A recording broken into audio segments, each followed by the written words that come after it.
আজকের এই সভাটা হইল আমাদের নিউ স্টার ক্লাব সার্বজনীন দুর্গাপূজা কমিটির তরফ থেকে এক সংবর্ধনা সভা। আজকে মহালয়ার পূর্ণ একটা লগ্নে এবং আমাদের জাতির পিতা মহাত্মা গান্ধীর জন্মদিনে আমরা এই উৎসবটার আজকে আয়োজন করছি। তো আমাদের এইখানের মুখ্য উদ্দেশ্যটা ছিল যে আগামীতে আমরা দুর্গাপূজা, আমাদের এই নিউ স্টার ক্লাবের এই বছর 28তম বছর।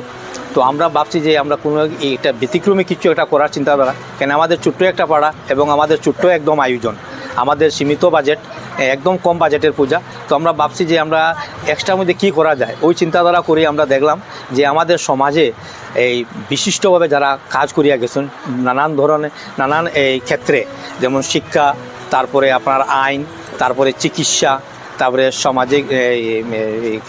সামাজিক লাইনের, এই ধরনের আমরা 11 জন ক্যাটাগরির বা ভালো স্টুডেন্ট এই ধরনের আমরা বাছিয়ে বাইর করছি, করিয়ে আমরা তারারে নিমন্ত্রণ করছি, করিয়া যে আমরা ক্লাবের তরফ থেকে একটা সংবর্ধনার আয়োজন করছি। তো আজকের বিশেষ দিনের আমরা এইটাই মেইন উদ্দেশ্যটা, যে আমরা এই সংবর্ধনাটা ওইটাই আর কি।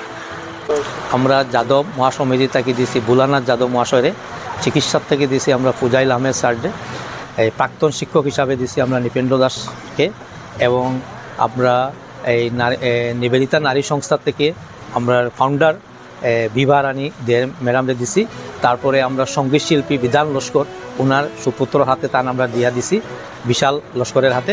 এবং আমাদের এই পাড়ারে একটা মেয়ে মেঘা দাস, তাই নর্থ ইস্টের মধ্যে টপ করছে এন্ট্রেন্সে, তাইরে আমরা পাড়ার তরফ থেকে, আমরা ক্লাবের তরফ থেকে আমরা মেঘা দাসের সংবর্ধনা দিছি।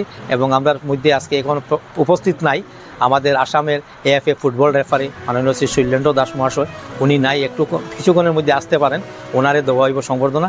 এবং আমাদের শিলচরের বিশিষ্ট আইনজীবী তুহিনা শর্মা ম্যাডাম, উনিও প্রেজেন্ট হইতে পারছেন না। এবং আমাদের পলিটেকনিকের প্রাক্তন প্রধান প্রিন্সিপাল শিক্ষাবিদ এই মাননীয় শ্রী সুকেশ রঞ্জন চৌধুরী মহাশয়, উনিও আইতে শারীরিক অসুস্থতার কারণে আইতে পারছেন না। এই হলো আমাদের 11টা ক্যাটাগরি ছিল।